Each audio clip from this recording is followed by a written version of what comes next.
What's up, everybody? Joe White here, and this will be my King and Queen of the Ring review slash thoughts coming to you from Saudi Arabia. And woke wrestling or post wrestling, I call them woke wrestling. Woke wrestling spent the first 15 minutes of their review of this show talking about politics and why WWE should not be doing shows with Saudi Arabia and how it's morally wrong. And I look at it this way, guys. Are they taking the blood money? Yes. But if the Saudi Arabian government were to write $1 million check to John Pollock and say, we want you to come over here and host a panel for us, John Pollock would bend the knee and take it in a heartbeat. He can't say that he wouldn't. So for all their quote unquote virtue signaling and everything like that, they're wrong. They're just stupid. I'm sick of hearing about it. They signed the deal. What would you rather them do? Not run these shows and submit themselves to litigation? To have to pay them money for, hey, you screwed us out of entertainment? You screwed us out of what could have been, big time ticket sales for us? And, because yes, while they do pay WWE to come in and run those shows, they get all the money for the ticket sales. They get all the money for, stuff leading up to it. They're hoping that it draws tourism. I don't think it does. I don't see anybody going, honey, let's go to Saudi Arabia for the big WWE show. No. Because I'm sorry, if a white motherfucker like me went over to Saudi Arabia, there's more than likely I'm not coming back. It's a crap box for a country, and I'm sorry, I just don't have any interest in going there. You're looking at a country that doesn't even hardly have paved roads. So there you go. Look at how they treat their women and everything like that. But then again, again, if they offered you $1 million to come there and do something, you'd do it. Can't say you wouldn't. You'd take that blood money in a heartbeat. Anyway, this show, overall, I give this show a thumbs up.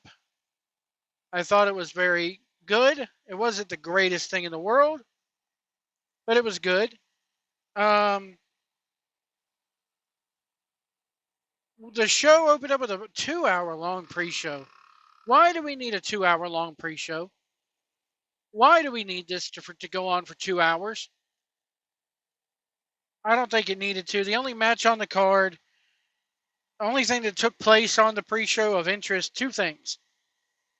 One was the Liv Morgan Dominic Mysterio thing, where Liv Morgan's backstage with Byron Saxton being interviewed, and then Dominic comes up and goes, "Yeah, I flew all the way here to make sure you don't walk out with Mommy's title." And then the other thing that happened was Bianca Belair and Jade Cargill versus Indy Hartwell and Candice LeRae, and this was the Let's Hide Jade's Flaws match, which they're doing a good job of.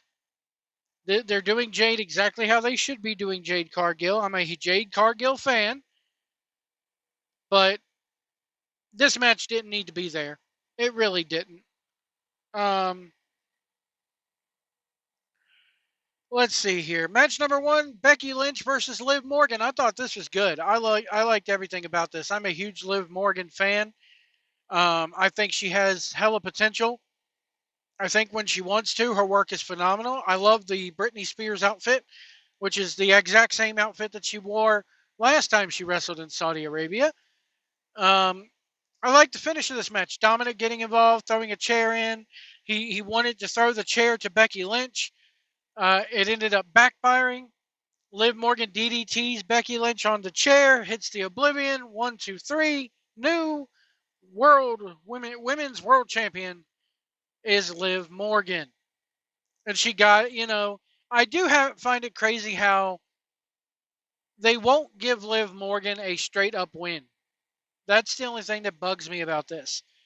Last time she won the belt, She did it by cashing in Money in the Bank on somebody, on a vulnerable Ronda Rousey. This time, she has the aid of Dominic. Are we ever going to give Liv Morgan a straight up victory? I don't get it. Anyway, I think they're going to do this storyline where Dominic ends up running off with Liv Morgan, and we see Liv Morgan taking Rhea Ripley's place on the Judgment Day. Liv Morgan said, I'm going to take everything from you. I took your career, for months like you did with me. Now she's taken the title. The only thing left to take is her man, her Dom Dom. So I could totally see that happening. Good match here, good finish, good storytelling. And they have been planting seeds. There has been, the first of it was a few weeks ago when Liv Morgan walked out of a locker room, and then Dominic walked out of the same locker room. And then there was Liv Morgan getting out of a car and Dominic getting out of the car. And so they have been planting seeds there. What doesn't make sense is when they plant these seeds and then they have Dominic go, I'm here to make sure you don't win.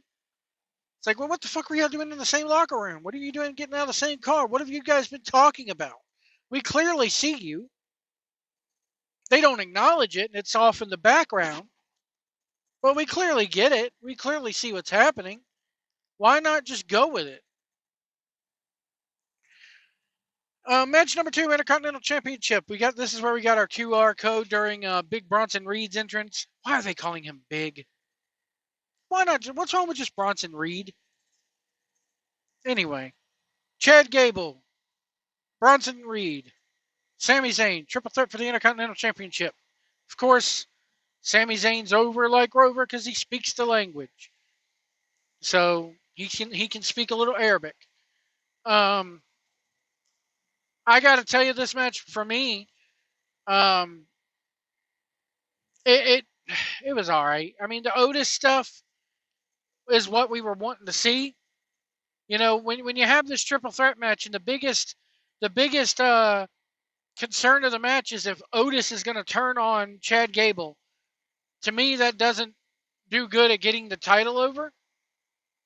But it was what it was. I said it at the beginning in my predictions video. Bronson Reed was there to take pinfall. And what did I say? And I was right about this one. I said Sami Zayn retains and pins Bronson. That's what happened. I was right with Liv Morgan winning the belt. Let me see here.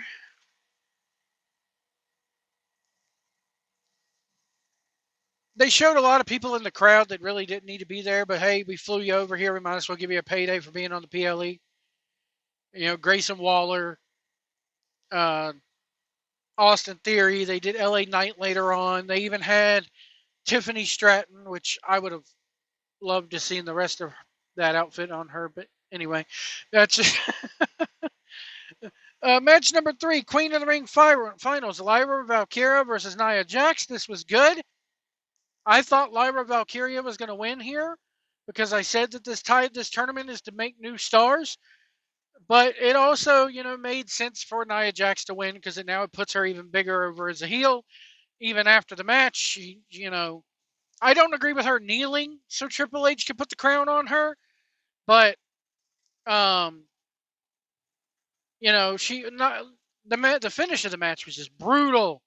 That finish with I'm going to powerbomb you up. I slip and bam, I hit the annihilator.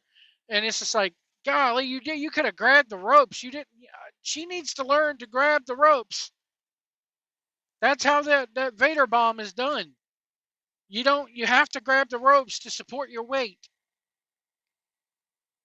Anyway, I wouldn't be surprised if Lyra Valkyria has a bruised rib or a cracked sternum because that looked brutal. Anyway, I'm happy. I'm even though I didn't get this prediction right, I think they could have went the other way and made a new star here. You did establish Nia as the top woman's heel in the company. Right now, she is the top heel female in the company, no doubt about it. And they did a good job with, expanding upon that with this win. King of the Ring finals for women, or for the men, Randy Orton versus Gunther. My God, this was great. Everything about this was great. Even the finish, I liked it. I was like, man, the shoulder ain't down. I don't know whether it was a goof or not, but I liked it. I liked the fact that Corey Graves called attention to it. I believe that this was. Here's what I think happened. I think they screwed the finish up, and Triple H immediately got on the headset in the back and told Graves, when we show the replay, I want you to allude to the fact that, hey, I don't think his shoulder's down. Or, hey, I would love to see a replay of another angle. And then even Triple H cut a promo on WWE's YouTube page after the fact stating, hey, yes, his shoulder wasn't all the way down, but the referee didn't see that. All referees' decisions is final. Gunther's king of the ring. And guess what? These two are going to meet down the line. I liked it. I liked everything about this match. After the match, Gunther cuts another heel promo. Two king and queen of the ring, both heels. That's interesting. Cuts a promo saying he doesn't care about what the fans think about him. He did not put the crown on, and I think that was intentional. I mean, if you go back to when Triple H finally won King of the Ring in '97, every chance he got to destroy the crown, he destroyed the crown. And they'd give him another one. And he refused to put it on and destroy it again. And Vince McMahon finally looked at him and goes, you're just not wanting to wear that crown, are you? And Triple H said, nope. So they never made him wear the crown. But Gunther, curious to see where he gets a title shot against Damian Priest or Drew McIntyre at SummerSlam. And do I see him winning it right now? No. Because if they give the title to Drew McIntyre at Clash of the Castle, it's going to be him. And I mean, it's so weird because I thought it would have been, okay, you put the title on Drew, and then you get CM Punk versus Drew at SummerSlam for the title. But now they've kind of booked themselves into a corner where, nope, it's Gunther. Because I believe Gunther is a Raw superstar. Anyway, could have that wrong. And he could end up going up against Cody. But let me check on that, actually. Hold on. All right, yeah, he's on Raw.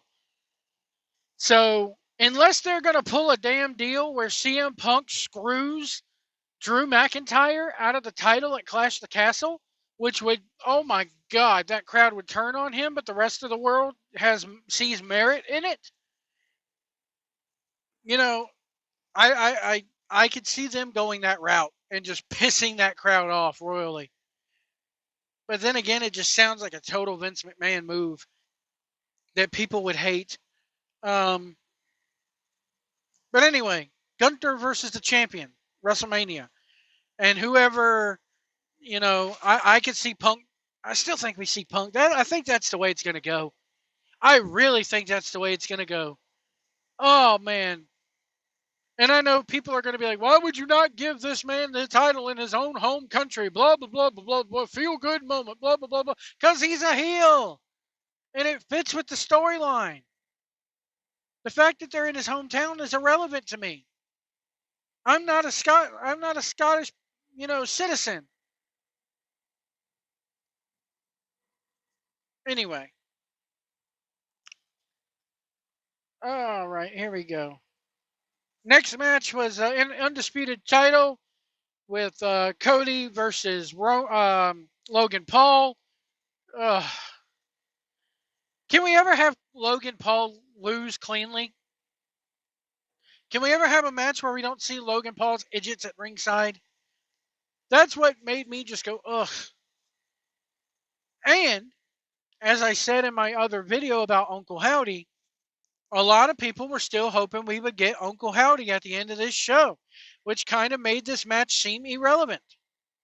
Well, guess what? There was no Uncle Howdy. We got the QR code on the second match of the show, and that pretty much has directed us toward June 17th, which is after Clash of the Castle. So, do I think that not, all the Uncle Howdy teases and teasing May 25th as a, They made a mistake, or that's why the things they found out within 2 weeks time that, hey, this isn't happening there, which I said 2 weeks ago. It's not even before the QR code started, you know, misdirecting people. I said it then. It's not going to happen in a foreign country. This is a return that is going to happen in the United States.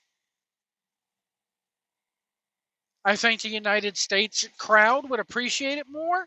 I think they're more in tune with what's going on, even though the majority of the people who cover the Nightbird campaign are British for some reason. I feel like I'm one of the few Americans that's covering this, um, at least to this extent. I did a whole QR code breakdown and my thoughts on the whole campaign and how it's dragging on the channel. Um, but I just think that this match was there. We knew Logan Paul was not winning the belt. Once they took that stipulation away of both titles being on the line, you kind of had a feeling Cody was going to, all right, it's 100%. Cody's winning. You know, but because before when it was for both titles, I had it ending in a DQ. I didn't think, it was all the gaga and bull crap was going to happen. But where do they go from here? I guess we'll find out tomorrow night. We got the AEW show tonight, their 5-year anniversary show. My God, what a train wreck this is going to be. You don't want to stare at it, but you can't look away either. Anyway, that's my thoughts on King and Queen of the Ring. We'll see you down the road.